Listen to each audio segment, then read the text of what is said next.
Hello and welcome to this week's video of the week. This week, the NCACC Board of Directors held its June meeting on a virtual platform to conduct business and discuss priorities for counties and challenges related to COVID-19. NCACC President Kevin Austin, who serves as chair of the Yadkin County Board of Commissioners, presided over the meeting. He discussed the recent release of the Pathways Initiative Task Force report, which guides counties on ways to advance Austin's presidential initiative to reduce the rate of disconnected youth throughout North Carolina. The Pathways Initiative Task Force report captures months of work by the task force, which studied factors leading to youth disconnection and successful youth engagement programs. The report recommends an action plan for counties to promote youth engagement and help disconnected youth find a path toward meaningful work or higher education. You can visit ncacc.org/NC County Pathways to view the report. NCACC staff briefed the board on economic impacts that COVID-19 mitigation measures are having on counties throughout the state. According to the most recent reporting by North Carolina Department of Revenue, counties lost about 15% in sales tax revenue during the first full month of the stay-at-home order. Counties project significant revenue losses to continue well into the future.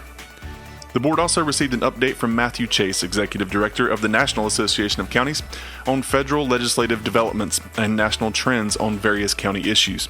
Chase shared that NACO's research shows counties nationwide are facing about $140 billion in revenue loss and expenses due to COVID-19, noting that some counties have had to furlough as much as 30 to 50% of their workforce.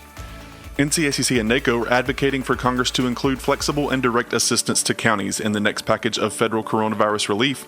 Chase says assistance to local and state governments is front and center for the next round of negotiations on federal coronavirus legislation. NCACC staff provided updates on the latest legislative developments at the General Assembly for House Bill 1225, Education and Transportation Bond Act of 2020, which passed the House. However, the General Assembly adjourned until September 2nd this week, with the Senate taking no action on this bill. The bill would authorize $3.1 billion bond proposal that, if approved by voters during the next general election later this year, would provide $1.05 billion for K-12 public schools capital outlay projects and $300 million for community college capital outlay projects. Finally, the board voted on procedures to begin the next North Carolina County's legislative goals process, which will begin later this summer with proposals from counties across the state. Earlier this week, NCACC Risk Management also utilized the virtual platform for their Spring 2020 membership meeting that had been postponed from earlier in the year due to COVID-19. The Tuesday meeting was well attended. During the meeting, staff reviewed various aspects of this year's renewal trends and current risk issues, enhancement to risk control resources, and the upcoming upgrade to Sedgwick's claim reporting system. Well, that's all we have for this week. If you have questions about anything you've seen here, please email communications@ncacc.org. Thank you for watching, and we'll see you next week.